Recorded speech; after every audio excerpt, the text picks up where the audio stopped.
Tripura football association পরিচালিত কাজল স্মৃতি অনূর্ধ্ব-14 football টুর্নামেন্টের ফাইনাল ম্যাচ অনুষ্ঠিত হলো উমাকান্ত মিনি স্টেডিয়ামে। ফাইনালে মুখোমুখি হয় Tripura sports school Sudhanya Debbarma Memorial school and coaching centre. জমজমাট লড়াইয়ের শেষে 3-0 গোলে জয় তুলে নিয়ে অপরাজিত চ্যাম্পিয়ন হয় ত্রিপুরা স্পোর্টস স্কুল।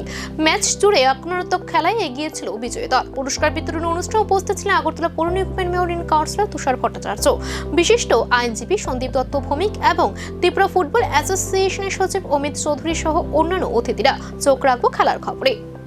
আজকে উমাকান্ত মিনি স্টেডিয়ামে কাজল স্মৃতি টুর্নামেন্টের যে চূড়ান্ত পর্যায়ের খেলা, যেটা ত্রিপুরা স্পোর্টস কাউন্সিল স্কুল এবং SDM HS স্কুলের মধ্যে চূড়ান্ত পর্যায়ের খেলা অনুষ্ঠিত হলো।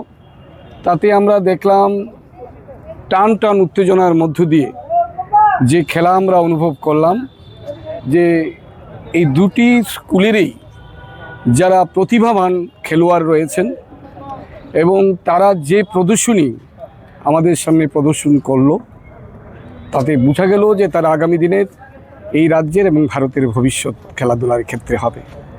এবং ত্রিপুরা